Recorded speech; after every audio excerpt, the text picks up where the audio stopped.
चुप चुप सा रहने लगा है। सुबह नाश्ता भी ठीक से नहीं किया, दोपहर का खाना भी पूरा नहीं खाया और अभी देखो डिनर से भी उठकर चला गया। हाँ भाभी, आप सही कह रही हो, जरूर कोई बात है जो देवर जी हमसे छुपा रहे हैं, लेकिन ऐसी कौन सी बात हो सकती है? मैं अनिल के कमरे में जाकर पूछती हूँ, आखिर ऐसी क्या बात है जो उसे इतना परेशान कर रही है? राधा अनिल के कमरे में जाती है। अनिल, मैं देख रही हूँ कि तुम कुछ परेशान हो, क्या बात है? अगर कोई परेशानी है तो मुझे बताओ, हम मिलकर उसका हल निकालेंगे। पहले तो अनिल चुप रहता है, लेकिन राधा के बार बार पूछने पर वो बोलने लगता है। भाभी, आपको तो पता ही है कि मैं एक लड़की से बात करता हूँ और वो मुझसे बहुत प्यार करती है। हाँ मुझे पता है, तो फिर समस्या क्या है? प्रॉब्लम ये है कि वो एक अमीर बाप की इकलौती बेटी है और जब उसने अपने मम्मी पापा को हमारी शादी के लिए मना भी लिया है, लेकिन भाभी वो हमारे घर में एडजस्ट कैसे करेगी और मैं मम्मी पापा से ये बात कैसे कहूँ? अरे बस इतनी सी बात को लेकर तुम परेशान हो? जब नैना को कोई एतराज नहीं है तो तुम क्यों टेंशन ले रही हो? चलो तुम चिंता छोड़ो, मैं मम्मी पापा से बात कर लेती हूँ। अब मेरे देवर की शादी नैना से ही होगी। राधा की बात सुनकर अनिल को थोड़ी हिम्मत मिलती है और वो मुस्कुरा देती है। अगले दिन राधा अपने ससुर मनोज को नैना के बारे में बताती है। भाई, जब लड़की राजी है और उसके माँ बाप भी राजी हैं तो हमें क्या एतराज होगा? बताओ कब जाना है लड़की के घर? मनोज के मुंह से ऐसी बातें सुनकर अनिल का चेहरा खिल उठता है, जिसके बाद सब लोग नैना के घर जाने की तैयारी करते हैं। दोनों परिवार आपस में मिलते हैं और बातें करते हैं। नैना के घर वालों को अनिल के घर वालों का स्वभाव बहुत पसंद आता है। कुछ ही देर में सब लोग मिलकर अगले महीने की शादी की तारीख तय कर देते हैं। शादी की तैयारियों में पूरा एक महीना ऐसे ही निकल जाता है और आखिरकार वो दिन भी आ जाता है जब अनिल और नैना की शादी हो जाती है। नैना दुल्हन बनकर घर के दरवाजे पर खड़ी होती है। दिव्या, राधा, अरे कहाँ रह गई तुम सब? क्या बहू को दरवाजे पर ही खड़ा रखने का इरादा है? अंदर नहीं बुलाना क्या? इतनी देर में राधा आरती की थाली लेकर आ जाती है। उसके पीछे दिव्या कुमकुम की थाली लाती है और सीमा सफेद कपड़ा लेकर आती है। आओ देवरानी जी, कलश को दाहिने पैर से गिराकर घर में प्रवेश करो। जैसे ही राधा नैना की आरती उतारकर उसे कुमकुम का टीका लगाने लगती है, नैना तुरंत उसका हाथ पकड़ लेती है। अरे भाभी, ये क्या कर रही हो आप? मैंने इतना महंगा हाइड्रा फेशियल करवाया है, इस कुमकुम से मुझे रिएक्शन हो जाएगा, प्लीज इसे मत लगाओ। अरे बेटा, ये तो शुभ होता है, इससे कुछ नहीं होगा। चलो राधा, छोटा सा कुमकुम लगा दो नैना को। ससुराल वालों को नैना का ये व्यवहार थोड़ा अजीब लगता है, लेकिन राधा उसे हल्का सा तिलक लगा देती है। नैना ने उस दिन स्लीवलेस ब्लाउज पहना हुआ था जो काफी छोटा था और उसकी कमर साफ दिख रही थी। साथ ही उसने फ्लेयर वाला लहंगा नहीं बल्कि फिश कट लहंगा पहना था। भाभी, कुमकुम में हाथ डालकर इस कपड़े पर छाप लगा दो, इसे हम फ्रेम करवा के रखेंगे। अरे दिव्या, मैंने इतने महंगे नेल एक्सटेंशन करवाए हैं, अगर इन्हें इस पानी में डालूंगी तो ये निकल जाएंगे। क्या ये सब करना जरूरी है? नैना की बात सुनकर पिंकी कहती है, अरे बेटा, कुछ भी जरूरी नहीं है, तुम अंदर आ जाओ, शादी में दुल्हन बहुत थक जाती है। इस तरह नैना दरवाजे पर ही अपने नखरे दिखाने लगती है। सास के कहने पर राधा उसे अनिल के कमरे तक छोड़ने जाती है। भाभी, आपको ये लड़की थोड़ी अजीब नहीं लगी? देखो ना कैसे ओवर रिएक्ट कर रही थी। अरे अमीर बाप की इकलौती बेटी है, ओवर एक्टिंग तो करेगी ही ना। खैर कोई बात नहीं, पहला दिन है, धीरे धीरे सब सीख जाएगी। ये कहकर राधा अपने कमरे में सोने चली जाती है। सब लोग शादी में बहुत थक चुके थे। अगली सुबह अनिल हमेशा की तरह जल्दी उठकर नहा लेता है, लेकिन नैना अभी तक सो रही होती है। नैना, उठ जाओ यार, 8 बज गए हैं। ये तुम्हारा मायका नहीं ससुराल है मैडम। आज शायद तुम्हारी पहली रसोई की रस्म भी है। उठकर नहा लो और मम्मी से पूछ लेना क्या बनाना है। अनिल, तुम्हें तो पता ही है, मैं अपने घर पर भी देर से सोकर उठती थी। मुझे जल्दी उठने की आदत नहीं है, थोड़ी देर में उठ जाऊंगी। अनिल प्यार से नैना के सिर पर हाथ फेरता है और उसे उठा देता है। जैसी नैना उठकर बैठती है, वो तुरंत कहती है, अरे कौन सी रस्म? खाना बनाने की? लेकिन मुझे तो खाना बनाना आता ही नहीं। वो सब बाद की बात है, तुम पहले नहाकर तैयार हो जाओ। खाना तो मम्मी भाभी और दीदी हैं, वो तुम्हें सिखा देंगी। नेहा नहाकर तैयार होती है। उसने स्लीवलेस ब्लाउज और फ्री हैंड साड़ी पहनी होती है। खुले बालों में वो बहुत सुंदर लग रही थी। जैसे ही बाहर आती है, वाह भाभी, आपकी साड़ी कितनी प्यारी लग रही है, और ये ब्लाउज तो ऐसा लग रहा है जैसे किसी बड़े डिजाइनर ने बनाया हो। सुंदर तो लगेगी ही, इसे मनीष मल्होत्रा ने डिजाइन किया है। पापा ने इसे खास पगफेरा के लिए मंगाया था, लेकिन अनिल ने बताया कि यहाँ पगफेरा की रस्म नहीं होती, इसलिए मैंने आज ही पहन ली। नैना अपनी साड़ी की महंगाई का रौब दिखाती है। माहौल बदलने के लिए पिंकी कहती है, बेटा आज तेरी पहली रसोई है, तुझे खाने में कुछ मीठा बनाना है, बाकी जो आता हो वो बना लेना। मम्मी जी मुझे तो कुछ भी बनाना नहीं आता। अरे कोई बात नहीं देवरानी जी, मैं हूं ना, चलो मेरे साथ रसोई में, मैं आपको बता देती हूँ क्या बनाना है। राधा नैना को रसोई में ले जाती है। देखो नैना, पहली रसोई में हम मीठे में सूजी का हलवा बना लेते हैं। इसमें आधा कप सूजी, चीनी और घी लगेगा और ऊपर से थोड़ी ड्राई फ्रूट्स डाल देंगे। और सब्जी में मिक्स वेज बना लेते हैं, घर वालों को बहुत पसंद है। राधा नैना को खाना बनाना सिखा रही होती है, लेकिन नैना का ध्यान फोन में लगा रहता है। अचानक वो एक रील देखकर हंसने लगती है। ये देखकर दिव्या और सीमा को थोड़ा बुरा लगता है। आखिरकार नैना की पहली रसोई का सारा खाना राधा ही बना देती है। नैना एक काम करो, सारा खाना चटाई पर लगा दो, सब लोग वहीं बैठकर खाना खाएंगे। राधा के कहने पर नैना खाना चटाई पर रख देती है। सब लोग खाना खाने बैठ जाते हैं और नैना की तारीफ करने लगते हैं। वाह नैना, पहली बार खाना बनाया है और इतना लाजवाब, और ये सूजी का हलवा तो सच में बहुत स्वादिष्ट बना है। खाना राधा ने बनाया था, लेकिन नैना एक बार भी ये नहीं कहती कि खाना राधा ने बनाया है। ससुराल वाले खाने की बहुत तारीफ करते हैं और उसे शगुन भी देते हैं। थोड़ी देर बाद घर के सभी मर्द अपने अपने काम पर चले जाते हैं और घर की औरतें काम समेटने लगती हैं। नैना बेटा तुम थोड़ी देर आराम कर लो, थोड़ी देर में मोहल्ले की 2-4 औरतें आएंगी तुम्हारी मुंह दिखाई के लिए, और हाँ थोड़ा ठीक से कपड़े पहन लेना। क्यों मम्मी जी, इन कपड़ों में क्या कमी है? वैसे भी मैं एक डिजाइनर हूँ, अगर डिजाइनर ही अच्छे कपड़े नहीं पहनेगा तो कौन पहनेगा? नैना की बात सुनकर राधा तुरंत बात संभालती है। अरे मम्मी क्या हुआ, इन कपड़ों में क्या कमी है? और फिर ये शहर में पली बड़ी है, लोगों का तो काम ही है बातें बनाना। नैना तुम जाओ, थोड़ा सा मेकअप कर लो और नीचे आ जाना। कुछ देर बाद मोहल्ले की औरतें नैना को देखने के लिए आती हैं। जैसे ही नैना उनके सामने आती है, अरे पिंकी तेरी बहू तो सच में चांद का टुकड़ा है, कितनी प्यारी लग रही है। हाँ अनिल और नैना की जोड़ी सच में बहुत प्यारी है। पिंकी के सामने तो दोनों पड़ोसन नैना की तारीफ करती हैं, लेकिन धीरे धीरे कान में चुगली करने लगती हैं। देखो तो तभी तो कहते हैं कि लोग जैसा देश और वैसा ही भेष। अब ये शहर वाले डिजाइनर कपड़े गांव में पहनेगी तो कैसी लगेगी? इसके ब्लाउज में तो बाह ही नहीं है और कमर भी देखो कैसे खुली हुई है। सविता की बातें दिव्या सुन लेती है। तभी दिव्या जोर से बोल पड़ती है। काकी मेरी भाभी बहुत बड़ी डिजाइनर है, इस साल इनका कॉलेज खत्म हो जाएगा, फिर देखना मनीष मल्होत्रा की तरह एक बड़ा ब्रांड बनेंगी मेरी भाभी। और ये जो इन्होंने ड्रेस पहनी है ना, इससे भी अच्छी ड्रेस डिजाइन करती है। दिव्या की बात सुनकर पड़ोसनों की बोलती बंद हो जाती है। कुछ देर बाद सब औरतें वहां से चली जाती हैं। इसी तरह कुछ दिन बीत जाते हैं। एक दिन नैना की दोस्त का फोन आता है। नैना कहाँ है यार तू? तेरी शादी ही तो हुई है, तू अंडरग्राउंड थोड़ी हो गई है जो कहीं दिखाई ही नहीं दे रही। अरे कुछ नहीं यार, बस अपनी नई नई शादी को एंजॉय कर रही हूँ। तू बता आज कैसे याद किया? मुझे पता था तुझे कुछ भी याद नहीं होगा, भूल गई कल निधि का बर्थडे है, वो आज रात 12 बजे केक काट रही है, उसी पार्टी में बुलाए हैं। तेरा नंबर नहीं लग रहा था इसलिए मैंने कॉल की। ओह सच में, मुझे तो याद ही नहीं था। चल ठीक है फिर पार्टी में मिलते हैं। इतना कहकर नैना फोन रख देती है। अनिल भी वहीं बैठा होता है। अरे किसका फोन था? कौन सी पार्टी में जाना है? कौन बुला रहा है मैडम को? तुम्हें तो पता ही है मेरी 2 बेस्ट फ्रेंड हैं, वर्षा और निधि। कल निधि का बर्थडे है, उसी की पार्टी है, रात 12 बजे बुलाया है। नैना अब तुम्हारी शादी हो गई है, तुम्हारे घर में ये सब नॉर्मल था, लेकिन मेरी मम्मी पापा तुम्हें इसकी कभी परमिशन नहीं देंगे। मुझे उनकी परमिशन की कोई जरूरत भी नहीं है, मैं बस तुम्हें बता रही हूँ। तो क्या तुम मेरी परमिशन के बिना ही चली जाओगी? इसी बात को लेकर दोनों में बहस हो जाती है। आवाज सुनकर राधा वहां आ जाती है। नैना गुस्से में कमरे से बाहर चली जाती है। अनिल देखो, तुम्हें सब पता है कि नैना तुमसे कितना प्यार करती है। तुम्हारे लिए ही उसने अपनी अमीरों वाली जिंदगी छोड़कर इस घर को चुना है। अगर तुम ही उसके साथ ऐसा करोगे तो उसे कितना बुरा लगेगा। भाभी आपकी बात सही है, लेकिन मैं उसे रात की पार्टी में कैसे भेजूं? आपको तो पता है हमारे घर का माहौल। कोई बात नहीं, तुम उसके साथ चले जाना, लेकिन उसे मना करके परेशान मत करो। सीमा की बात सुनकर अनिल मान जाता है और नैना को जाने की इजाजत दे देता है।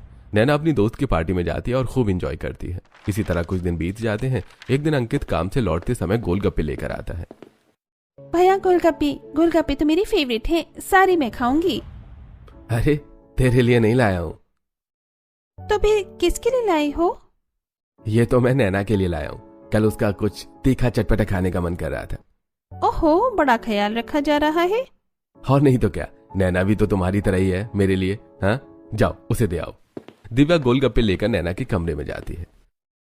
अरे मैं नहीं खाऊंगी, पता नहीं भैया कहाँ से लाए होंगे, ये ठेले वाले बहुत अनहाइजीनिक तरीके से चीजें बनाते हैं। ईयू, मुझे नहीं पसंद। मैं तो या तो 5 स्टार का होटल का खाना खाती हूँ या फिर घर में। अंकित इतने प्यार से नैना के लिए गोलगप्पे लाया था, लेकिन वो खाने से ही मना कर देती है। दिव्या चुपचाप गोलगप्पे ले आती है, लेकिन किसी से कुछ नहीं कहती। इसी तरह कुछ दिन बीत जाते हैं। एक दिन निधि नैना को फोन करती है। अरे भाई, छुट्टियां खत्म हो गई हैं, अब कॉलेज भी आ जा, फाइनल ईयर शुरू होने वाला है। और हाँ, तूने अपनी फीस जमा कर दी क्या? अरे यार, मैं तो भूल ही गई। चल कोई बात नहीं, मैं पापा से बोल दूंगी, वो मेरी फीस भर देंगे। इतना कहकर नैना फोन रख देती है। तभी अनिल उससे कहता है, नैना तुम्हें जितने भी पैसे चाहिए मुझे बता देना, लेकिन तुम फीस के बारे में अपने पापा से कुछ नहीं कहोगी। शादी के बाद तुम मेरी जिम्मेदारी हो और तुम्हारा सारा खर्च मैं उठाऊंगा। पर अनिल, मेरी फीस बहुत महंगी है, तुम कैसे करोगे? ये बात तुमने मुझे शादी से पहले ही बता दी थी। मैं मैनेज कर लूंगा, पर तुम अंकल को कुछ मत बोलना। परेशान अनिल अपने पापा के पास जाता है और उन्हें नैना की फीस के बारे में बताता है। कुछ पैसे अनिल के पास थे और कुछ उसके मम्मी पापा उसे दे देते हैं। नैना की फीस भरने के लिए अनिल को डबल शिफ्ट में काम करना पड़ता है, लेकिन वो और उसका परिवार दिल से चाहते हैं कि नैना की पढ़ाई पूरी हो और वो एक अच्छी बड़ी डिजाइनर बने। ऐसे कुछ दिन बीत रहे होते हैं। एक दिन नैना कॉलेज से वापस आती है। उसके हाथ में एक बहुत ही प्यारी सी ड्रेस होती है। वो उस ड्रेस को बाहर रखकर अपने कमरे में चली जाती है। तभी दिव्या वहां आती है। वाह, कितनी प्यारी ड्रेस है, ये तो मेरी साइज की लग रही है, मैं इसे पहनकर देखती हूँ। दिव्या वो ड्रेस ट्राई कर लेती है। थोड़ी देर में वहां नैना भी आ जाती है। दिव्या को ड्रेस पहने देखकर नैना की आंखों में गुस्सा भर जाता है और वो बिना कुछ सोचे समझे दिव्या को थप्पड़ मार देती है। तुम्हें इतनी भी सेंस नहीं है कि किसी का सामान बिना पूछे नहीं उठाते, और तुमने तो ड्रेस पहन ही ली।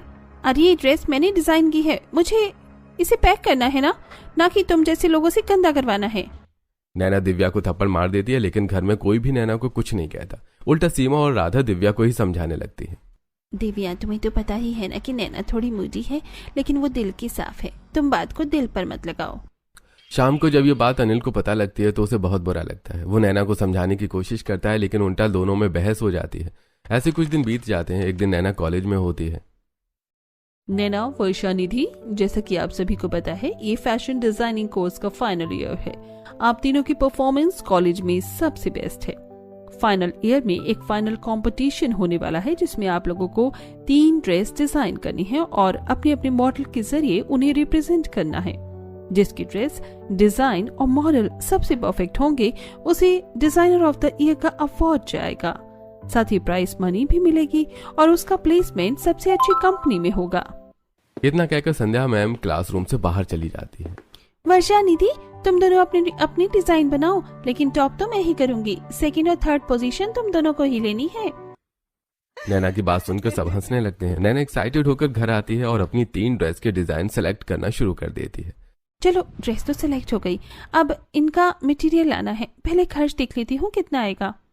ड्रेस का डिजाइन फाइनल करने के लिए नैना मटेरियल की लिस्ट बनाती है। शाम को जब अनिल घर आता है, अनिल, कॉलेज में एक कंपटीशन है जिसमें मैंने पार्टिसिपेट किया है। उसके लिए मैंने 3 डिजाइनर ड्रेस सिलेक्ट की हैं, जिन्हें मैं अपने हाथों से बनाऊंगी। अरे वाह, ये तो बहुत अच्छी बात है। हाँ, अच्छी बात तो है, लेकिन मुझे मटेरियल लाने के लिए पैसों की जरूरत है, और हाँ, मुझे मार्केट भी जाना है। पैसों का नाम सुनकर अनिल मन ही मन सोचने लगता है, यार पिछले महीने ही मैंने मम्मी पापा से पैसे लेकर और अपने पास के सारे पैसे नैना की फीस में भर दिए। अब मटेरियल के लिए पैसे कहाँ से लाऊं? अनिल चुपचाप अपने बीच वाले भाई मोहित के पास जाता है। मोहित भैया, मुझे कुछ पैसों की जरूरत है। दरअसल नैना को ड्रेस डिजाइन करने के लिए मटेरियल खरीदना है। मोहित बिना कुछ सोचे समझे अनिल को पैसे दे देता है, जबकि नैना घर वालों के साथ ठीक से भी पेश नहीं आती।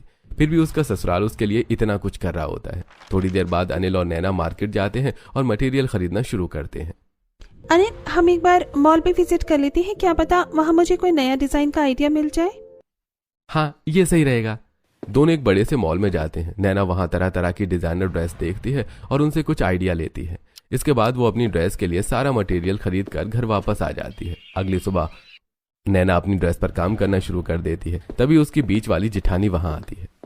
अरे वाह, कितनी प्यारी गोटा पट्टी लग रही है। अरे मोती, इनसे तो ड्रेस में बहुत अच्छा लुक आएगा। अरे भाभी, ये आपकी वो सस्ती वाली गोटा पट्टी नहीं है, ये जरी वाली है। अब आप ठहरी एक छोटी सी दर्जी, आप डिजाइनर चीजों को कहाँ पहचानोगी। नैना बिना बात के ही सीमा को सुना देती है। तभी वहां मोहित आ जाता है। नैना, मेरी ये वाली पैंट शर्ट कितनी पुरानी हो गई है, मेरे सारे कपड़े खराब हो गए हैं, तुम मेरे लिए एक दो जोड़ी बना दो। जोड़ी तो मैंने आपके लिए बना दी है, लेकिन आपके लिए एक सरप्राइज है। अरे भाई, मेरे सारे कपड़े फट गए हैं और मैडम को सरप्राइज की पड़ी है, चलो जल्दी ला कर दो। सीमा मोहित को अपने हाथ से सिला हुआ नया कुर्ता पायजामा देती है। मोहित उसे पहनकर सबको दिखाने चला जाता है। देखना पापा, कैसा लग रहा है, सीमा ने बनाया मेरे लिए। अरे वाह, सच में बहुत प्यारा लग रहा है। हाँ, अगर मार्केट में ऐसा कुर्ता लेने जाएं तो 2000 रुपए से कम का नहीं मिलेगा। और देखो, मेरी बहू ने इसे सिर्फ 500 के बजट में बना दिया। सच में मेरी बहू बहुत टैलेंटेड है। हाँ, ये तो है ही। भाभी ने मेरे एनुअल फंक्शन के लिए भी कितनी प्यारी ड्रेस बनाई थी। आज तक मेरी दोस्त उस डिजाइनर को याद करती है। मैंने तो उसे संभाल कर रख लिया है, शादी के बाद पहनूंगी। दिव्या की बात सुनकर सब लोग हंसने लगते हैं, लेकिन नैना मुंह बना लेती है क्योंकि वो खुद को बहुत बड़ी डिजाइनर समझती है। कुछ दिन ऐसे ही बीतते हैं। नैना पूरी मेहनत और लगन से अपनी ड्रेस डिजाइन करती रहती है। आखिरकार फाइनल के लिए तीनों ड्रेस तैयार हो जाती हैं। अब वो अपनी मॉडल को फोन करती है। रितिका, तुम तीनों बहनें तैयार रहना। मैंने तुम्हें बताया था ना कि कल मेरे कॉलेज में कंपटीशन है जहां तुम तीनों मेरी मॉडल बनोगी। मैम, आपने जो डेट बताई थी, हम तो अभी आउट ऑफ सिटी हैं। अगर अभी आएंगे तो आपके इवेंट तक नहीं पहुंच पाएंगे। ये क्या बदतमीजी है? मैंने तुम्हें कल की डेट बताई थी ना, तो मेरे साथ इतना बड़ा फ्रॉड कैसे कर सकती हो? अगर तुम्हें मेरे साथ काम नहीं करना था तो डील क्यों की? मैम, सच में आपने हमें परसों की डेट दी थी, शायद आपको ही कोई गलतफहमी हुई है। सॉरी मैम, लेकिन हम नहीं आ सकते। इतना कहकर रितिका फोन रख देती है। नैना पर जैसे आसमान टूट पड़ता है। वो जोर जोर से रोने लगती है। उसकी आवाज सुनकर राधा, सीमा और दिव्या वहां आ जाती हैं। नैना, क्या हुआ? तुम रो क्यों रही हो? आप लोगों को बताकर क्या फायदा? आप लोग कौन सी मेरी मदद कर दोगे? अरे नैना, बताकर तो देखो, हर समस्या का कोई ना कोई हल होता है। हाँ भाभी, बताइए तो सही, क्या हुआ है? कल मेरे कॉलेज में कंपटीशन है। मैंने 3 ड्रेस डिजाइन की है। मेरी तीनों मॉडल थी, लेकिन उन्होंने एन वक्त पर आने से मना कर दिया। कह रहे हैं कि वो आउट ऑफ सिटी है। ये तो सच में बहुत ही बड़ी परेशानी है। अब तुम क्या करोगी? वही तो मुझे समझ नहीं आ रहा। मैंने इतनी प्यारी ड्रेस डिजाइन की है, लेकिन बिना मॉडल के सब बेकार है। अब तो मैं कंपटीशन में हिस्सा भी नहीं ले पाऊंगी। नैना की बात सुनकर उसकी दोनों सहेलियां और नंद कुछ देर सोचती हैं। अरे, रैंप वॉक की तो करना है। तुमने 3 ड्रेस बनाई है तो हमें बता दो, क्या पता हम कर ले। नैना को ये बात समझ आ जाती है। वो रोना बंद कर देती है और अपनी दोनों जेठानियों और नंद को ड्रेस ट्राई करवाती है। तभी पिंकी भी वहां आ जाती है। अरे, ऐसा लग रहा है जैसे नैना बहू ने तुम तीनों के साइज की ही ड्रेस बनाई हो। वो तो सब ठीक है, लेकिन हमने कभी ऐसे कपड़े पहने नहीं है। मुझे तो अजीब सा लग रहा है। दिव्या, प्लीज ऐसा मत कहो। तुम्हें बस एक ही दिन के लिए पहननी है ये, वो भी सिर्फ 20-30 मिनट के लिए। अरे भाभी, आप टेंशन मत लो, मैं पहन लूंगी। आप बस ये बताओ कि रैंप वॉक कैसे करते हैं। नैना तीनों को रैंप वॉक सिखाती है और वो जल्दी ही अच्छे से सीख भी जाती है। आखिरकार कंपटीशन का दिन आ जाता है। नैना घबरा कर बैठी होती है। मैंने इन गवारों को अपनी मॉडल बना तो दिया है, कहीं ये मेरा नाम ही न डुबो दें। इतना सोच ही रही होती है कि स्टेज पर पहले दिव्या, फिर राधा और उसके बाद सीमा आती हैं। तीनों बहुत ही आत्मविश्वास से रैंप वॉक करती हैं। नैना के डिजाइन बेहद खूबसूरती से प्रस्तुत होते हैं। जजों को नैना के तीनों डिजाइन बहुत पसंद आते हैं और इस कंपटीशन की विनर नैना बनती है। उसे अवार्ड, प्राइज मनी और एक बड़ी कंपनी में नौकरी भी मिलती है। तीनों जेठानी, देवरानी और नंद खुशी खुशी घर लौटती हैं। नैना सबको अपनी ट्रॉफी दिखाती है। नैना, हमें तुम पर बहुत गर्व है। तुमने अपना सपना पूरा कर लिया। कांग्रेचुलेशंस। ऐसे ही मेहनत और ईमानदारी से काम करती रहो और नाम कमाती रहो। आज अगर मैं ये कंपटीशन जीत पाई हूँ तो उसका पूरा क्रेडिट मेरी दोनों जेठानियों ननंद को जाता है। अगर इन तीनों ने मेरा साथ न दिया होता तो मैं कंपटीशन में हिस्सा भी नहीं ले पाती। बेटा, पुरानी बातें भूल जाओ। अब बस ये याद रखो कि तुम जीत गई हो। इतनी देर में राधा रसोई से सबके लिए गर्मा गर्म चाय और पकौड़े लेकर आती है। ये छोटी सी पार्टी नैना की जीत की खुशी में है। सब लोग मिलकर नैना की जीत का जश्न मनाते हैं। ऐसे ही 1-2 दिन बीत जाते हैं। अब कंपनी से नैना को बार बार ज्वाइन करने के लिए कॉल आने लगते हैं। अनिल, कंपनी वाले मुझे बार बार ज्वाइन करने के लिए कह रहे हैं, लेकिन कंपनी तो हमारे मोहल्ले से बहुत दूर है। मैं रोज वहाँ कैसे आना जाना करूंगी? नैना और अनिल यही बात कर ही रहे होते हैं कि तभी दिव्या दरवाजा खटखटाते हुए वहां आ जाती है। बेबी देखो, मित्रा पर कितना प्यारा ड्रेस है। आप प्लीज मेरे लिए भी ऐसा ही ड्रेस डिजाइन करना।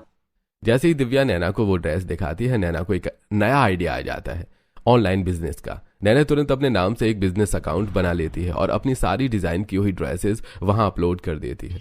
1-2 दिन तक कोई रिस्पॉन्स नहीं आता। नैना बार बार अपना फोन चेक करती रहती है, लेकिन तीसरे दिन उसे ऑर्डर मिलने लगते हैं। नैना खुशी खुशी बाहर आती है जहां सारे घर वाले बैठे होते हैं। मैं आप सबको एक बात बताना चाहती हूँ, मुझे जो कंपनी में जॉब मिली है वो हमारे घर से बहुत दूर है, इसीलिए मैं रोज वहाँ नहीं जा पाऊंगी। इसीलिए मैंने अपना ऑनलाइन बिजनेस शुरू किया है और मुझे ऑर्डर भी मिलने लगे हैं। अरे वाह, ये तो बहुत अच्छी बात है।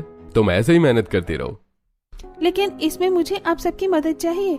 आखिर मैं ऑर्डर डिलीवर कैसे करूंगी? बेटा, तुम्हें ज्यादा सोचने की जरूरत नहीं है। तुम्हारा जो काम है वो तुम करो, बाकी हम सब मिलकर तुम्हारी मदद करेंगे। हाँ पापा, हम सब मिलकर पूरा बिजनेस चलाएंगे और देखना एक दिन हम भी करीब से अमीर बन जाएंगे। नैना की बात सुनकर